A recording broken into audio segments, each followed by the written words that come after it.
Hey everyone, welcome back. In today's video, we are going to explore enums in Dart. We'll cover what enums are, how to define them, and practical use cases. Let's get started with what enums are in Dart. Enums, short for enumerations, allow you to define a set of named constant values. They are perfect for scenarios where you need a predefined list, such as menu list or days of the week, or list of options. Using enums for these options make your code more readable and maintainable, also more cleaner. We can simply define enums like this: enum, name of this, curly braces, and inside that our constant values. And we can access them like this.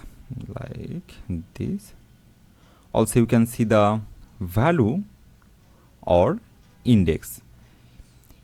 Enums work great with switch cases. Let's see an example. Switch cases. We have to do it for all the options.